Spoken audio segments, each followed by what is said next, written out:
"You're only here because my son has money." Those were the words my mother-in-law chose to say at her 72nd birthday dinner, and she said them loudly enough for every person at the table to hear. The conversation stopped instantly. Forks paused in midair. Glasses hovered above tablecloths. Even the waiter standing a few feet away seemed unsure whether to continue pouring iced tea. I remember looking around the private dining room and seeing the same expression on every face. Awkwardness, curiosity, expectation. Everyone was waiting to see how I would react. My name is Rachel Parker. I am 41 years old, and I have been married to Michael for almost 14 years. In all that time, I had learned something important about Evelyn Parker. She enjoyed making judgments long before she knew the truth. That evening was no different. Evelyn sat at the head of the table wearing a dark green dress and a smile that suggested she was proud of what she had just said. Michael shifted uncomfortably in his seat beside me. I could feel him wanting to say something, but as usual, he remained silent. I looked down at my plate for a moment and then calmly took a sip of water. That was all. No argument. No defense. No dramatic response.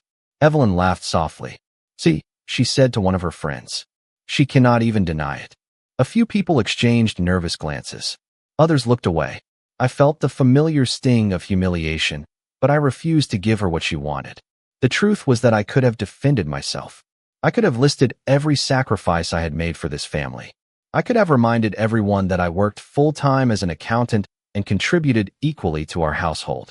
I could have pointed out that long before Michael received his promotion, I was already standing beside him through late bills, car repairs, and years of uncertainty. But none of those things would have mattered. People only believe what they are ready to believe. The dinner continued, though the atmosphere never fully recovered. Evelyn spent the rest of the evening telling stories and accepting compliments while I quietly listened. Every so often, I noticed someone glance toward me. With sympathy, they thought I was hurt. The truth was more complicated than that. I was hurt, yes, but I was also tired. Tired of being misunderstood. Tired of being judged. Tired of carrying a secret that could change everything if it ever came to light. Later that night, after the guests had gone home and the dishes had been cleared away, Michael and I walked through the parking lot toward our car. The cool evening air felt refreshing after hours inside the crowded restaurant. Neither of us spoke for several moments. Finally, he sighed. "I am sorry about what Mom said." I stared out at the city lights in the distance. "It is not your apology to make," I replied quietly. Michael nodded but said nothing else. As we drove home, I watched the passing headlights and thought about something Evelyn did not know. Something no one at that dinner knew. For months, a secret had been moving silently through our lives, hidden behind paperwork, phone calls, and envelopes. And if the truth ever surfaced, it would change the way every person in that room looked at me. The next morning, I arrived at my office before most of my coworkers. The building was quiet except for the faint hum of fluorescent lights and the distant sound of a copier warming up somewhere down the hall. I set my coffee on my desk, opened my laptop, and tried to focus on the quarterly reports waiting for me. But my mind kept returning to the previous evening. Not because Evelyn had insulted me. Sadly, that part was familiar.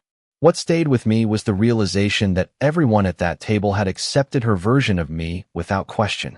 Around noon, my phone vibrated. The caller identification displayed the name of St. Matthew Medical Center. I stepped into an empty conference room before answering. "Good afternoon, Mrs. Parker," the billing coordinator said warmly. "I just wanted to confirm that the payment was received and processed successfully." I closed my eyes briefly. "Thank you," I replied. "Was everything applied correctly?" "Yes, ma'am. The outstanding balance has been updated." We exchanged a few more details before ending the call. When I returned to my desk, I sat quietly for several moments staring at the city skyline beyond my office window. The payment had not been small. None of them were. Over the past year, the bills had arrived steadily. Specialist visits, diagnostic tests, follow-up treatments, costs that added up faster than most people realized. Every month, I found a way to make the numbers work. I adjusted budgets, skipped vacations, delayed purchases, worked extra projects when necessary. Not because anyone asked me to. Not because I expected gratitude. I did it because someone needed help. That someone happened to be Evelyn. Ironically, the woman who thought I only cared about money had no idea where some of mine was going. That evening, Michael and I ate dinner together at home. The television remained off. Rain tapped softly against the kitchen windows while we shared a simple meal. After several minutes of silence, he finally spoke. Mom called me this afternoon. I looked up from my plate. About what? She said she thinks you dislike her. I almost laughed. Not because it was funny, but because the statement felt so detached from reality. Disliking someone and being hurt by them are not the same thing, I said calmly. Michael nodded slowly. I know. For a moment, I saw genuine regret in his expression. Then he looked away. She does not understand how her comments affect people. I wanted to believe that. I really did. But some part of me suspected Evelyn understood more than anyone gave her credit for. Later that night, I sat at the kitchen table reviewing household expenses. Stacks of paperwork surrounded me. Utility bills, insurance statements, tax documents, ordinary pieces of adult life. Mixed among them was another envelope from the medical center. I picked it up carefully and placed it in a separate folder. As I slid the folder into a locked drawer, I felt the familiar weight of the secret settling over me once again. No one knew the full story. Not Michael, not the rest of the family, and certainly not Evelyn. For now, I intended to keep it that way. People often assume silence means weakness. They assume that if someone does not defend themselves, it must be because the accusation is true. I used to think that too when I was younger. Life taught me otherwise. The truth is that some arguments are impossible to win because they were never really about facts in the first place. Over the next several weeks, Evelyn continued treating me exactly as she always had. Family gatherings came and went. Birthdays, Sunday lunches, casual visits. Every event seemed to include some small remark about money. Sometimes she implied that I enjoyed the lifestyle Michael provided. Other times, she joked that I had married well. The comments were usually delivered with a smile, which somehow made them sting even more. One afternoon, Michael and I stopped by her house to help replace a few smoke detector batteries. While Michael carried a ladder upstairs, Evelyn and I found ourselves alone in the kitchen. Sunlight streamed through the windows and reflected off the polished countertops. For a few moments, neither of us spoke. Then she looked at the watch on my wrist and smiled. "That is a nice piece," she said. "Michael must be doing very well these days." I glanced down at the watch. Ironically, I had purchased it myself after receiving a performance bonus at work 2 years earlier. "I saved for it," I replied. Evelyn gave a small shrug. "Of course you did." The way she said it made her meaning perfectly clear. I could have corrected her. I could have explained the truth. Instead, I poured 2 cups of coffee and changed the subject. Later, during the drive home, Michael noticed I seemed unusually quiet. "Did Mom say something?" he asked. I stared out the passenger window at the passing neighborhoods. "Nothing new," I answered. He sighed heavily. "I wish she would stop making assumptions." For a moment, I almost told him everything. I almost told him about the payments, the hospital statements, the sacrifices hidden inside our budget. But something stopped me. Not fear, not pride, something else. Deep down, I understood that revealing the truth only to prove someone wrong would diminish the reason I had done it in the first place. If kindness depends on recognition, it becomes a transaction. I never wanted this to be a transaction. That evening, I sat alone on the back patio watching the sun sink below the rooftops. The air carried the scent of freshly cut grass. Children rode bicycles somewhere down the street. The world felt peaceful despite the tension that had settled over my family. As I listened to the distant sounds of suburban life, I thought about all the times I could have defended myself and chosen not to. It was not because Evelyn deserved my silence. It was because I wanted my actions to speak when the time was right. The truth has a strange way of finding daylight eventually. And when it does, explanations are rarely necessary. The secret became part of my routine so gradually that I sometimes forgot how unusual it really was. Every month, usually during the first week, I would sit at my desk after dinner and review the latest statements. The process was almost mechanical by then. I would check balances, verify due dates, make the necessary arrangements, and file everything away. No one ever saw it. No one ever asked about it. And that was exactly how I wanted it. One Tuesday afternoon, my office phone rang just as I was finishing a client report. The number belonged to the medical center again. I stepped away from my desk and answered quietly. The representative recognized me immediately. We reviewed a few details regarding an upcoming procedure and discussed the remaining balance. After the call ended, I sat in silence for a moment. The amount was significant, more significant than usual. Still, I did not hesitate. I opened my budgeting spreadsheet and began adjusting numbers. A postponed vacation, fewer restaurant dinners, a few extra consulting hours on weekends. The solution appeared line by line. That evening, Michael and I visited Evelyn after work. She had invited us for dinner. Her house looked exactly as it always did. Perfectly maintained flower beds, spotless windows, a welcome mat positioned with mathematical precision. Inside, the aroma of baked chicken filled the kitchen. For a little while, everything felt peaceful. We talked about weather, neighborhood news, and a recent baseball game. Then the conversation shifted. It always seemed to shift eventually. Evelyn mentioned one of Michael's recent projects and smiled. Proudly, "You have worked hard for everything you have," she said. Michael nodded modestly. Then Evelyn glanced toward me. "That is why people are naturally drawn to successful men." The statement hung in the air. Not direct enough to challenge. Not subtle enough to miss. Michael lowered his fork. "Mom." His tone carried a warning. Evelyn shrugged. "What?" "I am simply making an observation." I focused on my meal and said nothing. Arguing would only feed the situation. A few minutes later, the subject changed, but the atmosphere never fully recovered. On the drive home, Michael apologized again. The apology sounded sincere. It always did. Yet apologies had started feeling like bandages placed over the same wound again and again. When we arrived home, I changed into comfortable clothes and settled at the kitchen table with a stack of paperwork. Among the documents was a confirmation notice from the hospital. I stared at it for several seconds before placing it inside the locked folder. Sometimes I wondered what Evelyn would think if she ever learned the truth. Would she be grateful? Embarrassed? Defensive? Perhaps none of those things. Perhaps people rarely see themselves clearly when confronted with evidence that challenges a long-held belief. I closed the drawer and turned off the kitchen light. Upstairs, Michael was already asleep. The house was quiet. As I walked through the dark hallway, I felt strangely calm. The secret remained safe for now. But deep down, I had a feeling that secrecy does not last forever. Eventually, even the most carefully hidden truths find a way to introduce themselves. The second public embarrassment happened less than a month later at a family barbecue hosted by one of Michael's cousins. The afternoon was warm and bright, and children ran across the backyard while adults gathered beneath a large patio cover. For a while, everything felt normal. I helped arrange food on serving tables, chatted with relatives, and did my best to enjoy the day. Then Evelyn arrived. She stepped into the backyard carrying a bowl of potato salad and immediately became the center of attention. People greeted her warmly. Conversations shifted toward her. Nothing about that surprised me. Evelyn had always enjoyed being noticed. What surprised me was how quickly the afternoon turned. At one point, several relatives were discussing retirement plans and rising living expenses. Someone mentioned how expensive healthcare had become. Evelyn laughed softly and shook her head. "That is why people need to be careful about who they let into their families," she said. A few people looked confused. Then she glanced directly at me. "Some people see a successful family and think they found their retirement plan." The words landed exactly as she intended. A heavy silence settled over the group. I felt dozens of eyes shift toward me.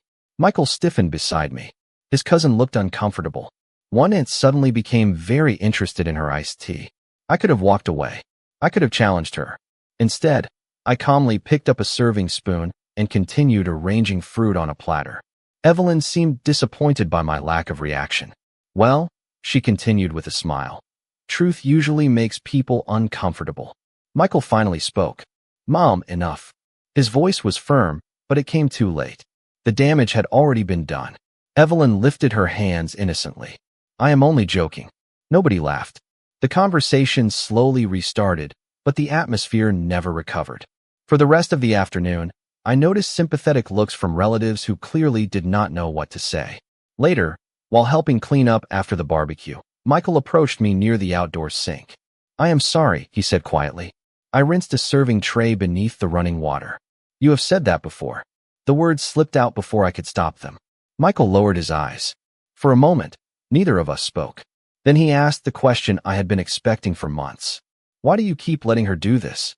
I turned off the faucet and looked at him. The answer felt simple. Because defending myself would not change what she believes. He frowned. Maybe it would. I thought about the locked drawer in my office. The medical statements. The payments. The sacrifices hidden inside spreadsheets and bank transfers. Then I shook my head gently. No, I said. Some lessons have to arrive on their own. That evening, as the sun disappeared beyond the horizon and the neighborhood grew quiet, I sat alone on our back porch. The barbecue was over. The humiliation was over. Yet I felt strangely calm. Evelyn believed she understood me. The family believed they understood the situation. But none of them possessed the one piece of information capable of changing everything. And somewhere deep inside, I had the unmistakable feeling that the truth was getting closer to the surface. The envelope arrived on a Thursday afternoon. At first, it seemed completely ordinary. I had just returned home from work when I noticed it sitting among the rest of the mail on the kitchen counter. Utility statements, grocery coupons, a local community newsletter, and one large white envelope addressed to Evelyn Parker. I barely gave it a second thought. A few minutes later, my phone rang. It was Evelyn. Her voice sounded unusually frustrated. Rachel, I think some of my mail was delivered to your house by mistake, she said. I glanced down at the envelope. I believe you are right, I replied. I have it here. Can you bring it by this evening? She asked. Normally, I would have waited until the weekend. Something about her tone made me agree immediately. An hour later, I pulled into her driveway. The late afternoon sun cast long shadows across the neighborhood, and the air carried the first hints of autumn. Evelyn opened the front door before I even reached the porch. She looked distracted. Worried, perhaps. Thank you, she said as she took the envelope from my hands. I have been waiting for this. I nodded politely. Everything okay? Evelyn hesitated. Just paperwork. For a brief moment, I thought she might say more. Instead, she stepped aside and invited me in for coffee. We sat at her kitchen table while she sorted through several documents. Most of them appeared routine. Insurance forms, appointment summaries, medical correspondence. I kept my attention on my coffee cup. The less I knew, the easier it was to maintain the boundary I had created around my secret. Then something unexpected happened. As Evelyn opened the large envelope, a smaller document slipped free and landed on the floor beside her chair. She picked it up quickly, but not before I noticed the logo at the top. St. Matthew Medical Center. My stomach tightened slightly. Evelyn frowned as she scanned the page. That is strange, she murmured. What is? I asked. She adjusted her glasses and looked at the document again. It says another payment was applied to my account. I remained perfectly still. Evelyn shook her head. There must be some mistake. She continued reading silently. For several seconds, the only sound in the room was the ticking of the wall clock. Finally, she folded the paper and placed it back inside the envelope. Hospitals make errors all the time, she said dismissively. I nodded, careful not to react. Yet as I drove home later that evening, I could not stop thinking about what I had seen. For the first time, a crack had appeared in the wall protecting the secret. It was small, barely noticeable, but it was there. And deep down, I knew that once a crack appears, it rarely stays small for long. 3 days after the envelope incident, the truth finally found its way into the open. I did not reveal it. I did not plan it. In fact, I was sitting at my office desk reviewing financial statements when my phone began vibrating repeatedly. The first call came from Michael. The second came from Evelyn. The third came from Michael again. A strange feeling settled in my stomach before I answered. Rachel, Michael said the moment I picked up. His voice sounded different. Shocked. Confused. What happened? I asked. Several seconds passed before he spoke again. Mom received another statement from the medical center this morning. She called them because she thought there was a billing error. I closed my eyes. The silence between us suddenly felt very loud. And I asked carefully. Michael exhaled. They explained that someone has been making payments on her account for over a year. My grip tightened around the phone. The moment I had imagined so many times had finally arrived. They told her who it was? I asked. Eventually, yes. Another pause followed. Rachel, why did you never tell anyone? I looked out the window toward the busy street below. Cars moved through intersections. Pedestrians crossed sidewalks. Ordinary life continued while my carefully protected secret disappeared forever. Because it was never supposed to be about me, I answered quietly. Michael did not respond immediately. When he finally spoke, his voice carried an emotion I had not heard before. Shame. She is devastated. The rest of the afternoon passed in a blur. I finished work and drove home beneath gray skies heavy with approaching rain. Part of me expected anger. Another part expected accusations. Instead, there was only silence. Around 7 o'clock, my doorbell rang. When I opened the door, Evelyn stood on the front porch. For a moment, neither of us spoke. She looked smaller somehow. Not physically, emotionally. The confidence she normally carried seemed absent. Her eyes were red as though she had spent hours thinking about something she could not escape. "May I come in?" she asked quietly. I stepped aside. We sat across from each other in the living room. The clock on the wall ticked softly while rain began tapping against the windows. Evelyn folded her hands together and stared at them for several seconds before looking up at me. "Was it really you?" she asked. I nodded. Her eyes filled with disbelief. All this time, another nod. She shook her head slowly as though trying to understand a language she had never heard before. "Why?" The question sounded almost painful. I thought carefully before answering. "Because you needed help." Evelyn stared at me. "After everything I said?" I looked at her calmly. "You were still family." Tears appeared in her eyes then. Not dramatic tears. Quiet ones. The kind that arrive when a person realizes they have been completely wrong. For the first time since I had known her, Evelyn had nothing to say. And somehow, that silence spoke louder than every accusation she had ever made. The morning after Evelyn visited my house, I expected things to feel different immediately. Instead, the change arrived slowly, one conversation at a time. Around 10 o'clock, my phone rang. It was Evelyn. For a moment, I considered letting it go to voicemail. Not because I was angry, but because neither of us had ever been particularly good at difficult conversations. Eventually, I answered. Her voice sounded hesitant. "Rachel, I was wondering if you might have lunch with me." The request caught me by surprise. In 14 years, she had never invited me to lunch unless other family members were involved. "All right," I said. We met the following afternoon at a small restaurant near the medical center. It was quiet, with large windows overlooking a tree-lined street.